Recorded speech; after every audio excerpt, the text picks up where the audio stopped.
direction. That's where I want to go next. That's all there is really, direction, one way or the other. I mean, many directions, but essentially we live in a duality, and we have a beginning and an end,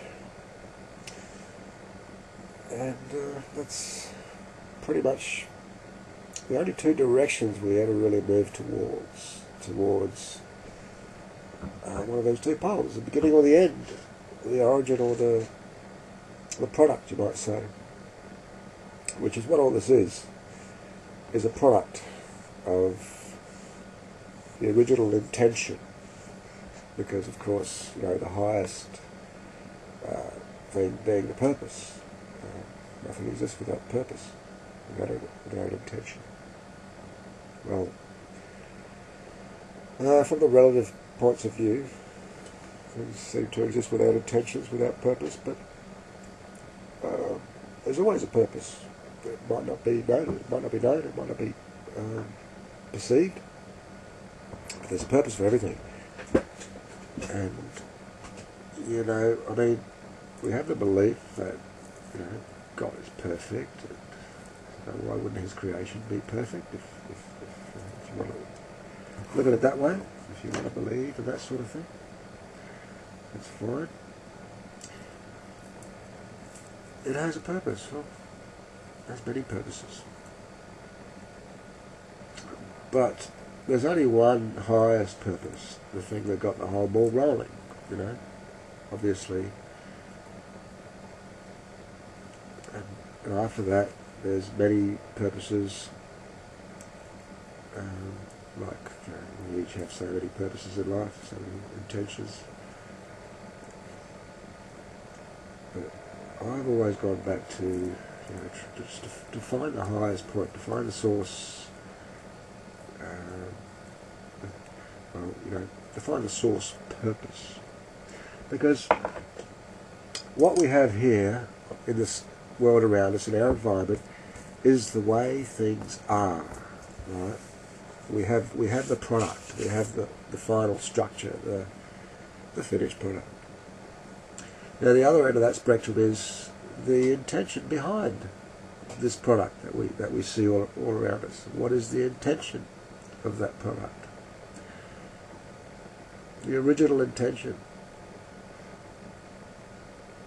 If we have those two poles, then we know roughly where the balance point is, where the median point is in between. You know, we work from one end and the other. We would bounce off the two poles, and we finally come to a median point, a stasis point, you might say. Like, it's just like where you only have two poles of anything, you'll eventually come to that median point, and they'll eventually come to stasis. There won't be any movement between them anymore. This is the rule of entropy. And that's another thing. There are no laws. There's no such thing as laws. There's only law. There's only one law. There's only one law. Everything else is rules, because everything else is relative to a no choice in the creation, the manifest creation. Beyond that, there's only absolutely unconditional yes, which is what we call love, because we don't understand what love is. And it's just simply that principle of yes, which is unconditional, because it allows for negative just as well as the positive. It's pretty simple. So it really helped me to, you know, along my journeys, just to always go to the purpose and then come back to the foundations, that not my beliefs, but the way things really are. What is it doing? You know. And again, because to be honest with myself, I don't know anybody else's experiences. I can't really find a truth from lore, from stories. It all comes back to my own lore, my own personal history, and what I am at this very moment. What is in the now? Because what is in the now is real. That's the only real thing there is actually, about what is going on right now within me, not necessarily outside either, but within.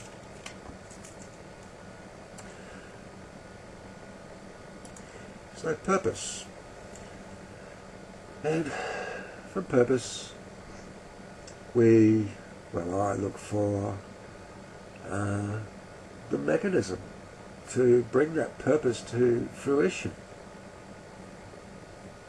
So from the why to the how, all right? In that order, that sequence, from why down to how.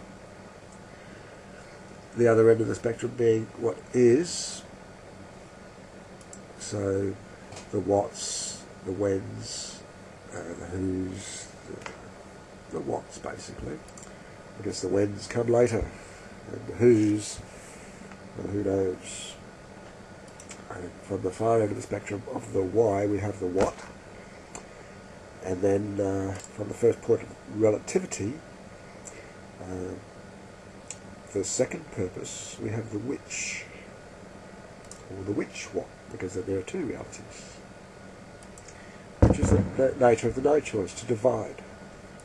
Because each time we say no, we make the no choice and apply that no choice, we're excluding something, we're leaving something out, we're rejecting something from continuity. So we're dividing what is.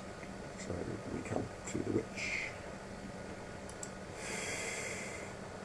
And as we continue to apply further no choices to further divide and separate, we create time, identity, the wings and the whos. So that's coming at a question from the two different directions, from the source and from the product. And in one way that could be that is synonymous with good and bad, good and evil, right and wrong, left and right as well. Because the only way to find that medium point is to be able to entertain the negative as well as the positive, to not shut yourself off from being able to understand it. And to be able to understand it, you've got to be able to look at it and experience it, while not resisting or rejecting it arbitrarily. We only resist and reject and exclude because we have these beliefs that tell us we don't want that. Well, fair enough, you don't want that. You don't have to manifest it for yourself. If you want to know, you want to learn, you're going to have a look at it. Of course, looking at the negative too long tends to move you in the negative direction, because by its nature, it's based on fear, based on the negative polarity, the no polarity.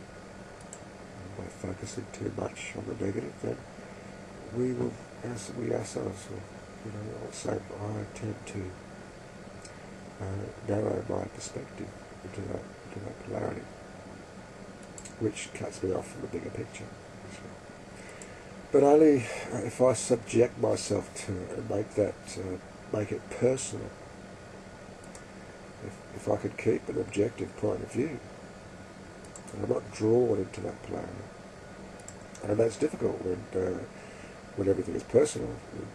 With beliefs, knowledge, law. I don't use that as little as possible, at least, to form my perspective of reality, to be objective from personal experience. But that's the path I've had to go to try and even keep my personal experience, my most intimate relationship with the universe, at a standpoint, at a distance from coming to personal. And I can do that by understanding the bigger picture and the law, and knowing that I am much more than my personal experience, my ego's experience. I don't like using the word ego because nobody knows really what it means. I don't know what it means. It's my identity, what I identify with, and I guess it's identifying with survival, body consciousness and all that. I don't know, so I won't use that word. But it's all about direction for me. One way or the other. We're always moving one way or the other. There is no standing still. may seem like we're standing still for long periods of time, but there's always movement one way or the other, even in between. There's so many levels and layers of movement. Everything is in waves. Everything is waves in this universe. It's being binary logic. Everything works in waves. It's up and down, like a roller coaster, up and down. And every part of it is up and down like a roller coaster. More like round and round, but from an easily imaginable two-dimensional perspective, like a graph, up and down. And really, we don't even need to know how to keep going up more than we go down, because probability ensures that we'll never go down. But from a relativistic point of view, from the point of view of one life, for instance, that having that tool, being able to understand the logic, you can always pull yourself back up from the droops, from the troughs of the waves. And really, it's very, very, very simple. There's really nothing to it. There's just direction. There's purpose. There's direction towards one purpose or another. And there's the law. And that's all there is to it. Well, the law and the rule. Because really, no is not a law, it's a rule. Because before the first no choice in the omnipresent, omniscient, and omnipotent, omnipotent consciousness, the superconsciousness that we originated from, there was no no. There is no no. There's no negative. Right? In order to limit that, being everywhere at the same time, all the time, being completely powerful, being able to do anything, being able to manipulate anything all the time, any time, because it's like a superconductor. There's no resistance, there's no speed limit. In order to limit that, the first no choice that we made divided parts of that up. Became the first point of relativity, beyond which everything was relative to that no point, and that was a rule, a measure of that total whole, rather than the whole thing. So that can be broken. The laws can't be broken. There's only one law. Yes. Unconditional yes. That's what we call love. And that's why it feels so good. That's why we resonate with it so highly, because it's who we really are. We come from that place of absolute everything, infinite, super consciousness. So, looking at it from that point of view, it's really very simple, very, very simple. And, it's abundantly evident in all the world around us. Just to be able to accept that law is what creates it all. The rule is what creates it all. The law is who we are, where we came from. And it's just as easy to get back to understanding those principles. Just by saying yes to the no's that we encounter in our life, we can overcome their limitation, and then we can see straight through them. And we can accept them, accept their purpose, accept their validity, accept their value in all that we have and all we believe we are. To the evolution of our conscious awareness. There's nothing that stands in our way except for our beliefs and limitation. Every belief that isn't a belief in no limits is a belief in limitation. Because there are no limits of the superconductive, superconsciousness of our origin. There is no emotion because there's no resistance. Everything is known. Everything is us. And this life we know, from that point of view, is a game. Nothing more than a game. Many games. Games within games within games. But still a game.